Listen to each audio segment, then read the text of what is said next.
Darle gracias a Dios por este tiempo. Padre, gracias te doy porque hoy tu palabra la podemos abrir y exponer confiadamente en tu Espíritu Santo que redarguye en nuestra vida, al punto, Señor, de que nos ayudas en nuestras debilidades. En el nombre de Jesús, Señor, yo quiero venir delante de ti, Padre Santo, y saber y entender, Señor, que solamente tú, con tu Espíritu Santo, puedes usar mi vida como instrumento, Señor, para la glorificación de tu nombre. Haz que toda la exposición de tu palabra sea tu Espíritu Santo en todos nosotros. En el nombre de Jesús. Amén. Amén. Dios les bendiga, mis hermanos. Quiero pedirles que se ubiquen en su Biblia, en el libro de Lucas, en el capítulo 22, y el título de la enseñanza de hoy había pasado por el grupo, es En memoria de mí. Y esta enseñanza yo la traigo a relación para nosotros poder tocar un tema que a veces yo percibo como pastor de que le tenemos miedo, ¿sí? Yo estoy trayendo esta enseñanza a la iglesia porque... ¿Todo bien? ¿Sí? Ok. Porque de alguna u otra manera, a veces percibimos la cena del Señor, o llamado como en otro lugar, la Santa Cena también les dicen, la percibimos con temor, con miedo. No ese temor de reverencia, sino ese temor de miedo a que cuando viene esto, yo no voy. O yo, llegar allí me causa ese impacto. Y eso es lo que causa la santidad. Realmente la santidad causa ese impacto en nuestras vidas, porque Dios es santo, santo, santo. Y nosotros debemos de perseverar en la salvación, en la santificación de nuestras vidas. Amén. Entonces, en el libro de Lucas yo quiero exponer hoy 3 puntos que me parecen interesantes sobre la cena del Señor, y por eso el título de En memoria de Él.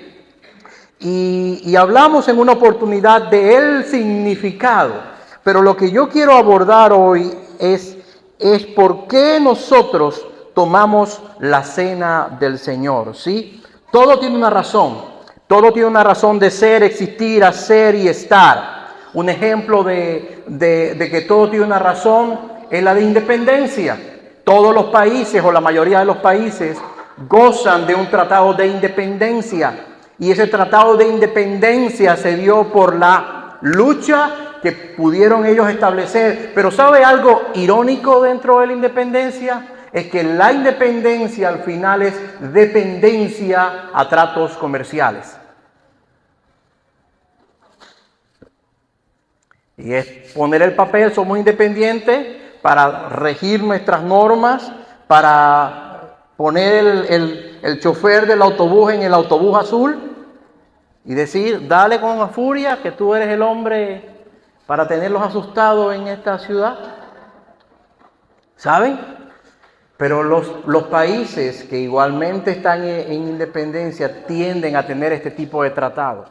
Y todo tiene una razón de ser. Y la cena del Señor, en relación a la celebración de la cena del Señor, tiene una razón de ser. Y esa misma razón de ser es la que hoy nos congrega en este lugar. Amén. Es la que hoy nos hace ser también iglesia. La cena del Señor tiene ese impacto en nuestras vidas. Y las 3 cosas que yo quiero poder comentarles a ustedes en lo número 1 es una ordenanza, lo número 2 es un recordatorio y lo número 3 es un compañerismo. Número 1 es una ordenanza. Vamos a leer en Lucas capítulo 22 los versículos 14 a el 20. Cuando llegó la hora, Jesús se sentó a la mesa y con él los apóstoles y les dijo en ese momento, intensamente he deseado comer esta Pascua con ustedes antes de padecer, porque les digo que nunca más volveré a comerla hasta que se cumpla en el reino de Dios. Y tomando una copa, después de haberla dado gracias, dijo: tomen esto y repártanlo entre ustedes, porque les digo que de ahora en adelante no beberé del fruto de la vid hasta que venga el reino de Dios. Y tomando el pan, después de haber dado gracia, lo partió y les dio, diciendo esto: esto es mi cuerpo que por vosotros es dado, hagan esto en memoria de mí. De la misma manera tomó la copa después de haber cenado, diciendo: esta copa es el nuevo pacto en mi sangre, que es derramada por ustedes. Y lo número 1 es una ordenanza. Jesús, en los versículos anteriores, en el versículo 8 de ese mismo capítulo 22, Él dice: entonces Jesús envió a Pedro y a Juan diciéndole: vayan y preparen la Pascua para nosotros, para que la comamos. Jesús está invitando, y ahora en esta parte de la historia, o ahora en esta parte de lo que está sucediendo, Él está sentado a la mesa. Ellos sabían qué tenían que hacer. Ellos conmemoraban esta cena cada vez, una vez al año. Y lo que significaba, lo hemos tocado en algunas oportunidades, es que el significado que tenía, o que esta Pascua tenía, era la persona de Cristo, y ellos celebraban la Pascua a Cristo como la figura tipológica de lo que estaba ocurriendo. Sin embargo, eso no era lo que había en su mente. En su mente era recordar lo que el pueblo había experimentado en la libertad de salir del pueblo de Egipto. Y ellos tenían que comer el cordero, ellos tenían que matarlo, y ellos tenían que comerlo con especies amargas. Y cada vez celebraban eso recordando algo. Pero ahora está en la mesa el mismo cordero hablándoles. El cordero no estaba muerto, el cordero estaba vivo. Y ahora el cordero le está diciendo: vayan, preparen, ahí voy. Qué interesante. Que el Cordero se sentó a la mesa, y la misma presencia de Dios está en la mesa con los apóstoles. Y en ese momento Jesús les dice en el versículo 14: he anhelado, yo tengo un anhelo ferviente por cenar con ustedes y por tener este tiempo antes de que parta. ¿A qué te parece eso? A algo muy especial. La cena del Señor es una ordenanza, y eso es porque es también muy especial. Lo que había en el corazón de Jesucristo era el anhelo en su corazón de tener un tiempo de despedida especial. Dios estaba sentado a la mesa para despedirse de sus discípulos. Qué hermoso. Dios estaba sentado. Y en el versículo 15 y el versículo 16, Él dice: yo voy, y esta es la única vez, la última vez, y ya después será en el reino. Hermanos, yo quiero decirte que cumplir esta ordenanza es el practicar lo que vamos a hacer en el reino de los cielos. Amén.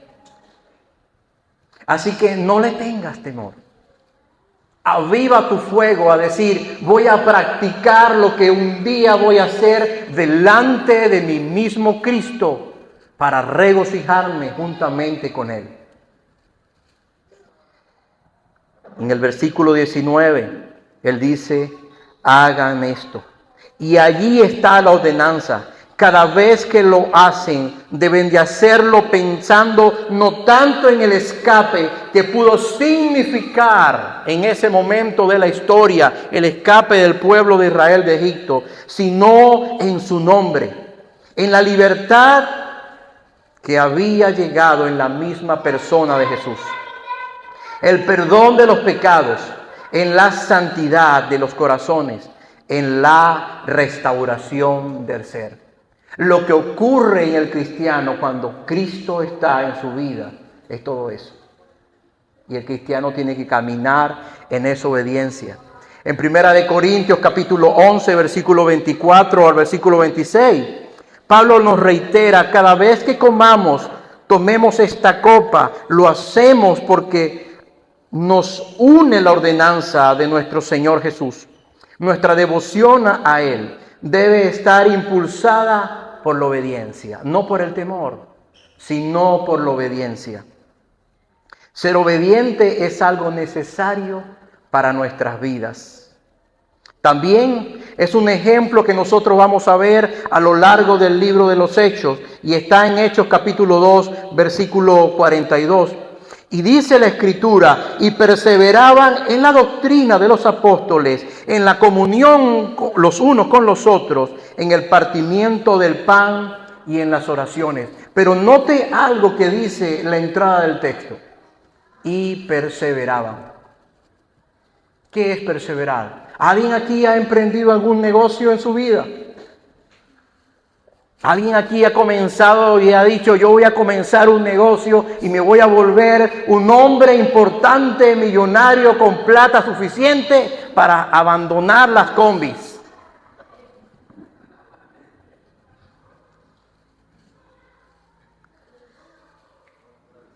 La iglesia debe de perseverar en la comunión los unos con los otros y en el partimiento del pan. Por eso, cada vez que tú te acercas un domingo, tu pensamiento en tu corazón debe ser la perseveración de los santos en santificación. Amén. Y cada vez que escuche, esto lo hacemos cada segundo mes, cada vez que escuche hay cena, ahí yo estoy, porque formo parte de esa familia. Porque soy de los que van a la ordenanza que dejó el mismo Jesucristo. Lo número 2 es el recordatorio. Lo hemos dicho antes. Jesús repite, siempre lo repite, cada vez que debemos hacerlo, lo hacemos en memoria de Él. Dice: en memoria de mí. El versículo 19 dice: esto es mi cuerpo, hagan esto en memoria de mí. Es un recordatorio de lo que sufrió nuestro Salvador por nosotros. Son dos componentes que normalmente nosotros vemos en la cena del Señor. Vemos el pan y vemos el vino. Y Jesús demuestra qué es lo que simboliza cada uno de ellos.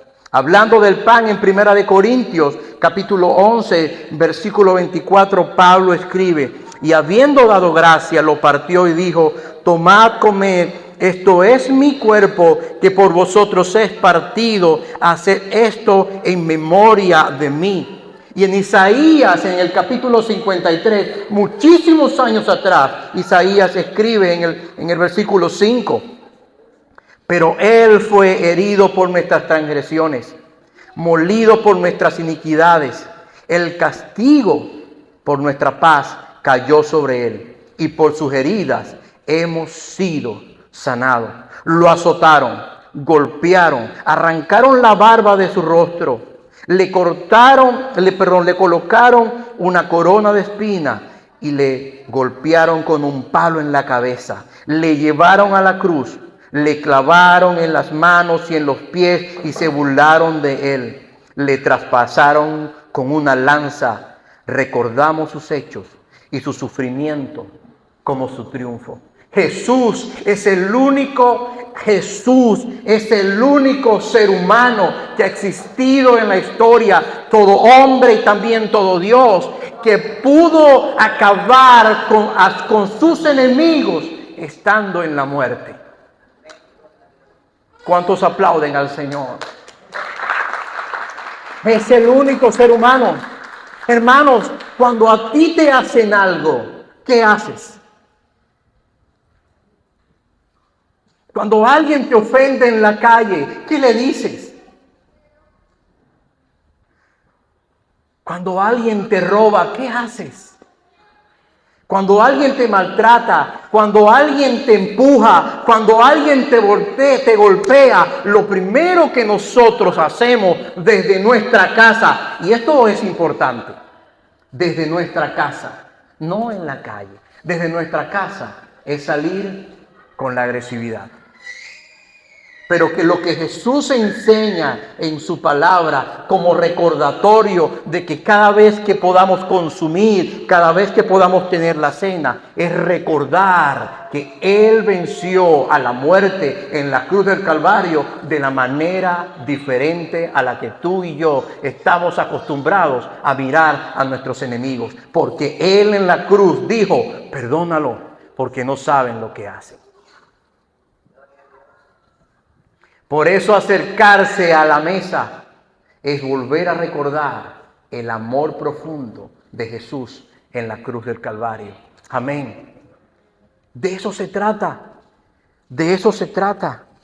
En 1 Corintios capítulo 11, versículo 25, Pablo también habla del vino, como también lo hablaba Jesús. Y asimismo tomó también la copa después de haber cenado, diciendo, esta copa es el nuevo pacto en mi sangre. Haced esto todas las veces que la bebieres en memoria de mí. Cristo derramó su sangre por nuestros pecados en la cruz. Y la Biblia nos lo muestra, que su sangre es de suma importancia. La Biblia nos dice que sin su sangre no hay remisión o pago del pecado. No hay manera. No hay manera. Y casi todo, según dice Hebreos capítulo 9, versículo 22, y casi todo es purificado según la ley con sangre. Y sin derramamiento de sangre no se hace remisión. En la sangre de Cristo, según Efesios capítulo 1, versículo 7, es quien tenemos redención por su sangre, el perdón de pecado. Según las riquezas de su gracia, somos justificados por su sangre.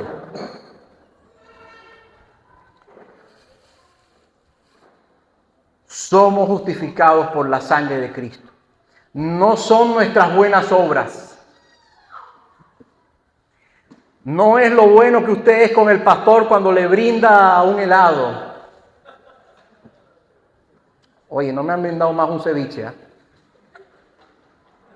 No es lo bueno que usted puede ser con algo, no. Es la justificación a través de la sangre de Cristo. Amén. Miren, Romanos capítulo 5, versículo 9 dice, pues mucho más, estando ya justificados en su sangre, por él seremos salvos de la ira. Su sangre nos limpió de nuestros pecados. Y Hebreo capítulo 13, versículo 12 dice, por lo cual también Jesús, para santificar al pueblo mediante su propia sangre, padeció fuera de la puerta. Qué interesante. Solamente su sangre. Calvino en una oportunidad dijo lo siguiente, la justicia de la fe es una reconciliación con Dios que consiste en la remisión de pecados. Porque si quienes el Señor ha reconciliado consigo son estimados por sus obras, se verá que todavía siguen siendo pecadores. Y sin embargo tienen que estar totalmente puros y libres de pecado. Se ve pues claramente que quienes Dios recibe en su gracia son hechos justos, únicamente son purificados, y en cuanto a sus manchas son borradas, son perdonadas en Dios. Y al final Calvino dice, de suerte que esta justicia se puede llamar en una sola palabra, remisión de pecados. La sangre de Cristo, hermanos, Popularmente no se usa para orar y decirle a la gente, te protejo con la sangre de Cristo. Eso no es así. Y yo recuerdo cuando estaba niño, en una oportunidad había un viaje a un río, íbamos a salir a unos bautismos. Y había un pastor invitado que nos iba a acompañar. Y el autobús estaba lleno de la iglesia. Eran 2 autobuses que iban a salir al río porque iban a haber bautismo. Y cuando había bautizos era una alegría, era una cosa muy buena. Entonces dicen al pastor que estaba allí invitado, ora porque por el viaje. Y él se montó en el autobús y él comenzó a orar. Y en eso de que él comienza a orar, él dice, bueno, Señor, y está pidiendo y tal, y dice, rodéalos con tu sangre a un círculo y llévalos al sitio. Y yo en mi mente pensaba en serio, yo pensaba, en ese momento debe haber una sangre aquí que nos va a llevar y nos va a mover al sitio. Pero no está en la Biblia. No lo ores de esa manera. La sangre de Cristo, lo que significa en tu vida es que tus pecados son y fueron borrados delante de Dios. Amén. Por eso es que cada vez que te acerques a consumir o a estar en el tiempo de compartir la cena, debes de entender que lo haces recordando lo que Jesús hizo en la cruz del Calvario, su sangre y también su cuerpo. Su muerte fue el sacrificio por nosotros. Su muerte fue para aplacar la ira de Dios. En Hebreos capítulo 7, versículo 26 al 28, dice Hebreos que su sacrificio fue una vez y para siempre. Porque tal sumo sacerdote nos convenía, santo, inocente, sin mancha, apartado de los pecadores y hecho más sublime que los cielos,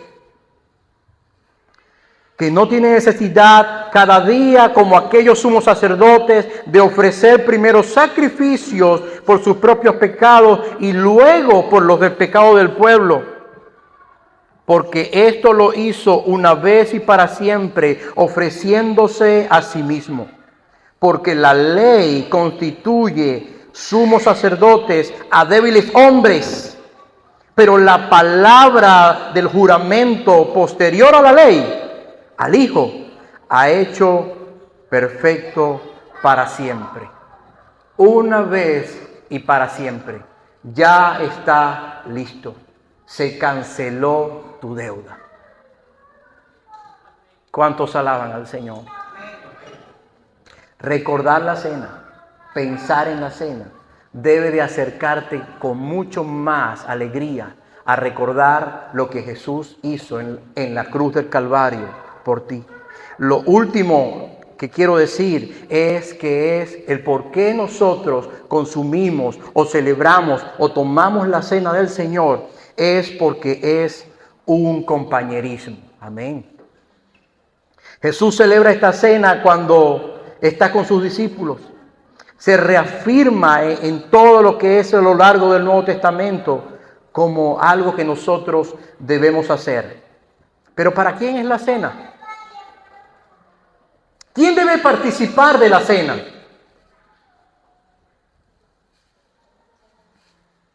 La cena es para el salvo, porque está conmemorando algo que significa su salvación. Amén. Uno no puede participar de esta cena si no ha puesto su fe en Cristo Jesús como el único y suficiente Salvador personal. Es imposible participar de esto si no has creído que su cuerpo fue entregado y su sangre derramada por ti en la cruz. No hay manera. Otro que tiene que participar, si ya es salvo, es el bautizado. La Biblia nos muestra que esta ordenanza es para la iglesia y vemos en Hechos 2:41 que los que se bautizaron se añadían a la iglesia y ese cuerpo que se formaba por personas salvas, redimidas, esa entrega es la que lleva a ser obediente a la acción del bautismo, muriendo a la vieja vida y viviendo una nueva vida en Cristo, como también lo dice Romanos capítulo 6, versículo 3 al 6. Vamos a Romanos capítulo 6, versículo 3 al 6. Dice así: ¿o no saben ustedes que todos los que hemos sido bautizados en Cristo Jesús, hemos sido bautizados en su muerte? Por tanto, hemos sido bautizados con Él por medio del bautismo para su muerte, a fin de que como Cristo resucitó de entre los muertos, por la gloria del Padre, así también nosotros andemos en novedad de vida. Porque si hemos sido unidos a Cristo en la semejanza de su muerte, ciertamente lo seremos también en la semejanza de su resurrección.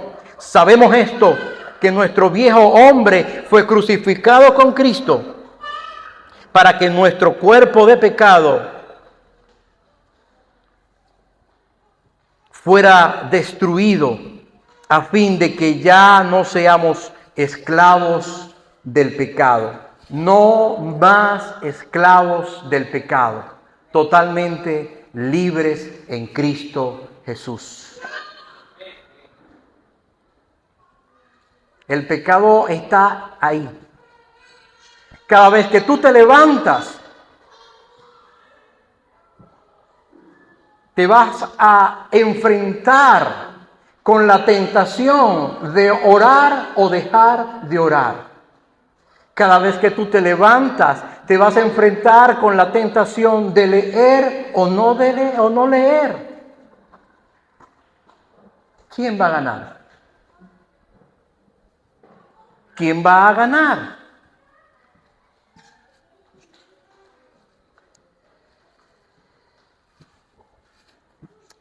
Y la persona que es bautizada es porque ha decidido seguir a Cristo. Yo no tengo otro texto para ayudarte. No sé cómo decirte otra cosa. Hermano, yo quiero que tú sepas que si tú estás vacilando en el bautizarte, a menos que no sea por el frío que hay en este momento, porque el agua está fría y todo aquello, tenemos tetera, a menos que no sea por eso, yo quiero decirte que no puedes estar vacilando entre el mundo y Dios, sino que tu corazón debe estar en la gratitud de decir: a mí me ha salvado Cristo y por eso yo quiero seguirte, y este es mi acto de obediencia. El bautismo es una ordenanza directa de Cristo. Si tú no has caminado al bautismo, yo quiero decirte en el nombre de Jesús que no estás caminando en obediencia a causa de tu concupiscencia. No. I'm sorry for you. Pero es así. Y también los que participan en la cena del Señor es para los que están en comunión con Él. Amén.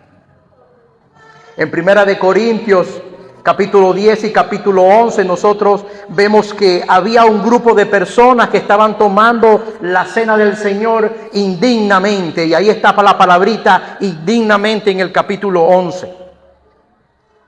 Ellos se sentaban a la mesa de las comidas de demonios y también después decían: hoy hay culto, hoy hay celebración, vamos también a comer allá. ¿Cuál es el problema?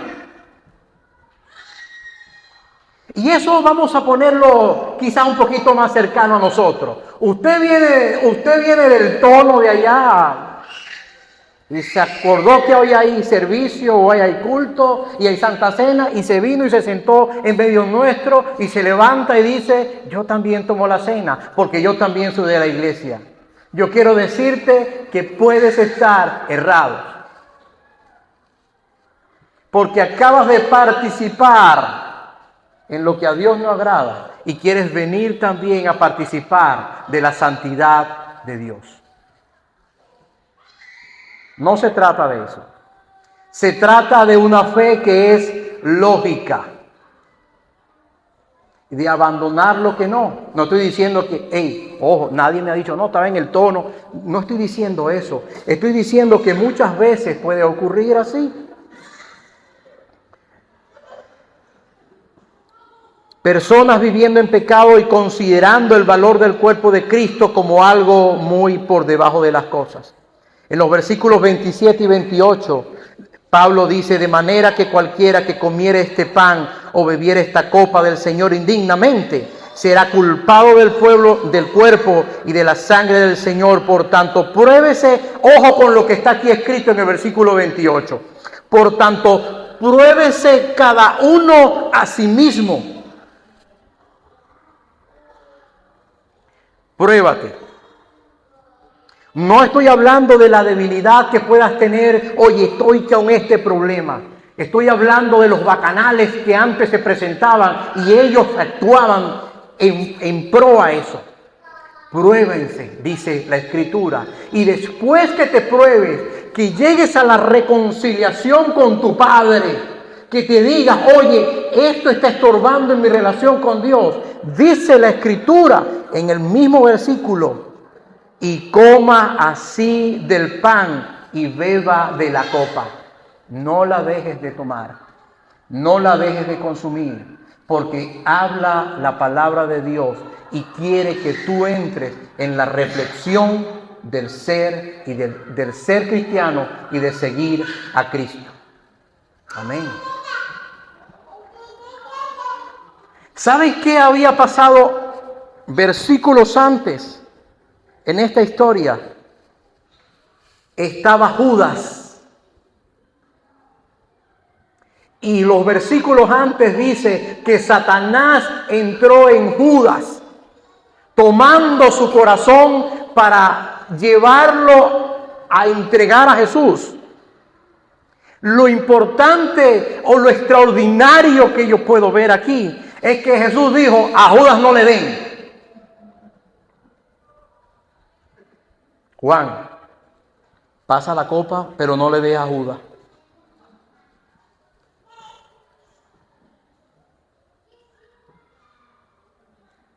No. Cuando la copa iba por Judas,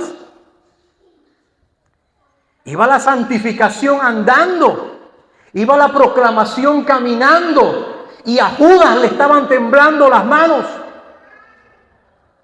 Le estaba temblando el corazón. Pero Jesús no dijo, Judas, tú no. Ya dije que tú eres el traidor. Pónganse de pie los Judas. No lo hagan. Hermanos,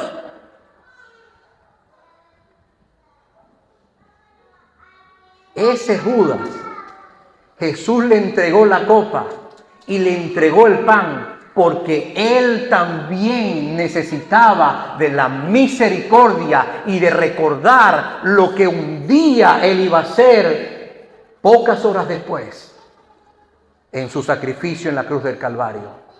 Tuvo el momento para arrepentirse, pero no lo hizo, porque estaba apartado para perdición. Qué triste. Qué triste.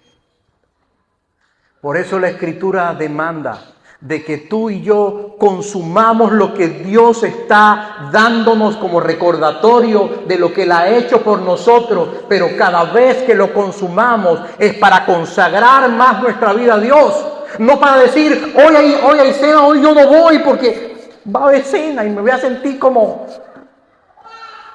mal si me pasan por un lado. No, hazlo, recapacita y vienes a Cristo y recuerda su sufrimiento, su sangre, su pan que lo hizo por ti en la cruz del Calvario, y consagra tu vida una vez más a Cristo Jesús. Amén. De eso se trata la cena del Señor.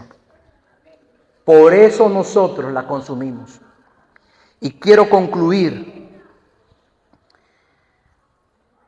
diciéndole lo siguiente: cada vez que lo hacemos, anunciamos su regreso, predicamos su venida inminente.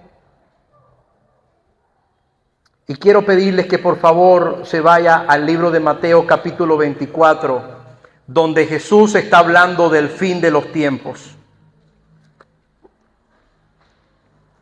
Mateo capítulo 24, versículo 30 y versículo 31.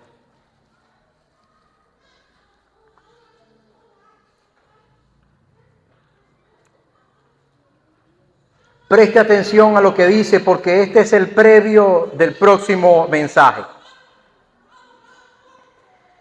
Entonces aparecerá en el cielo la señal del Hijo del Hombre, y todas las tribus de la tierra harán duelo, y verán al Hijo del Hombre que viene sobre las nubes del cielo, con poder y gran gloria. Escuche lo que dice el 31 o léalo si lo tiene ahí. Y enviará a sus ángeles con una gran trompeta. Y enviará a sus ángeles con una gran trompeta. Estamos hablando del fin.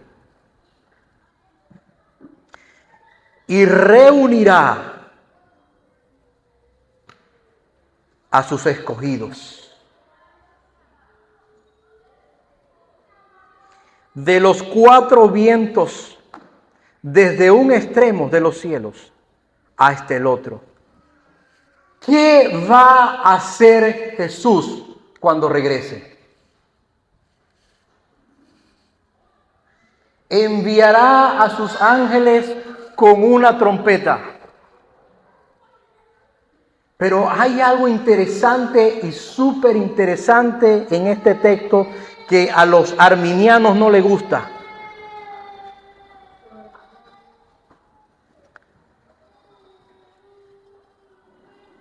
Y reunirá a sus escogidos. ¿Quién los escogió? ¿Ah? Los escoge Dios. Nadie tiene la capacidad de escoger a Dios. Él nos escogió a nosotros. Y esta iglesia tiene que estar clara con eso.